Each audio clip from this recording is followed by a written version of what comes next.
What's up, everyone? And today I'm bringing a deck profile on my Cosmos. Now, Cosmos is a deck that I really like, and it uses the tag out feature, which I don't know what I'm really calling it features, but there's multiple decks that kind of have like the kind of tag out feature that Cosmos does, like Dragon Maids or Gladiator Beast, stuff like that. And it does it in a very kind of interesting way from those two decks. So without further ado, let's get right into it. First off, I got 3 Cosmo Tin Can. Out of all the low-level Cosmos, I think Tin Can is the best option. 1, because it's a level 1, and 2, because it has the ability to grab one of your Cosmo cards from your deck. Although, you pick 3 with different names, your opponent randomly picks 1 for you to get, the rest go to grave. I wish they went back to the deck, but Tin Can is definitely still better than the other 2, like Strawman and Farm Girl. Now, Strawman, you can basically add one of your banished Cosmo monsters that is banished to your hand, or not to your hand. You can special summon it. Well, you pay 500 life points. Yeah, for most of the small ones, you have to pay life points.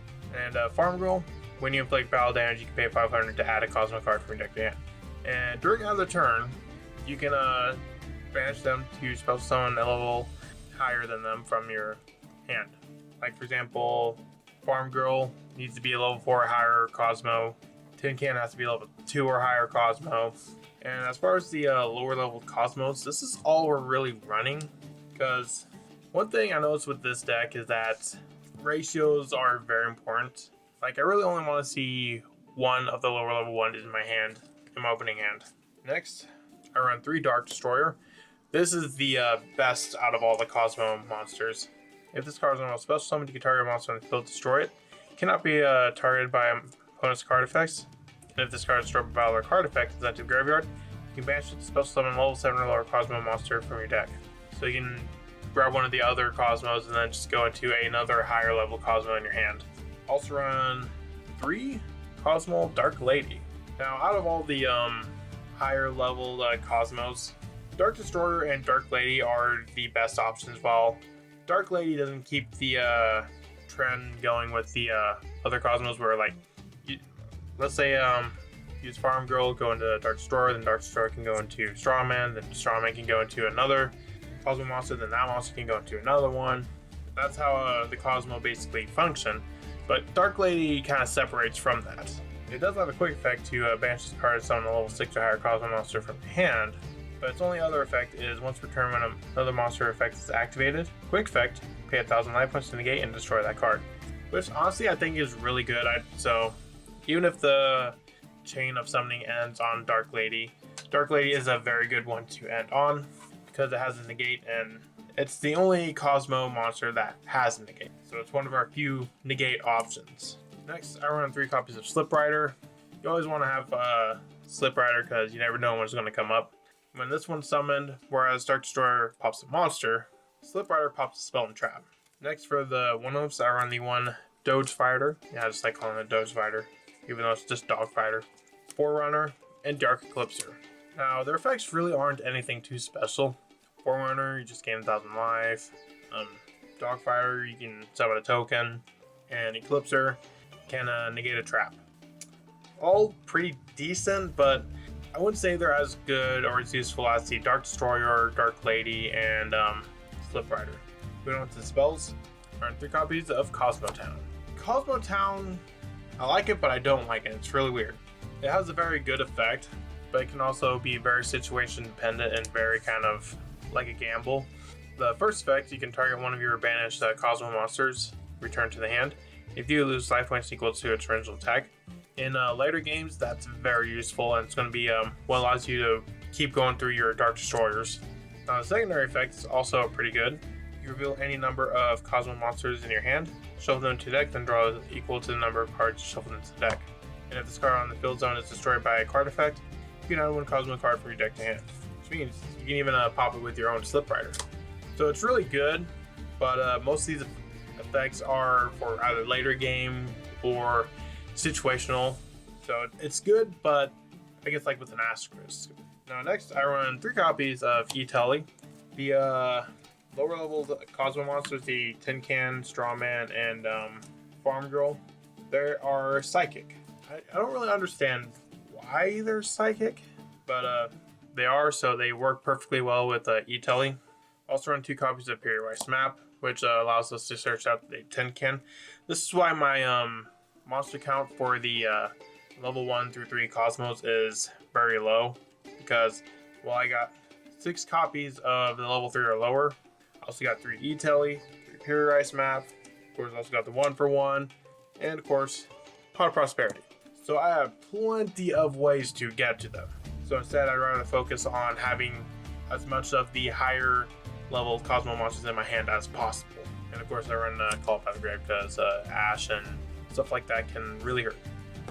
Moving on to the traps. I decided to put some traps into this deck because Cosmo, they play a very kind of slower paced game. And I run some continuous traps that kind of help with that, like Summon Limit and Skill Drain. Both of which don't really affect Cosmo that much, considering their effects attribute themselves for costs, and the big one's effects activate when they are in the grave, or at least their ability to summon another Cosmo monster, that effect activates in the grave. So it kind of forces it into more of like a battle focused style of game, and that's where Cosmos are really good at. Last card is 3 copies of Torrential Tribute. Cosmos do not care if they get destroyed, at least the big ones. The smaller ones, you can just tag them out for one of the higher ones, and that one gets destroyed. So it's kind of the same scenario. And of course, this is going to hurt your opponent a lot more than it hurts you. Moving on to the extra deck.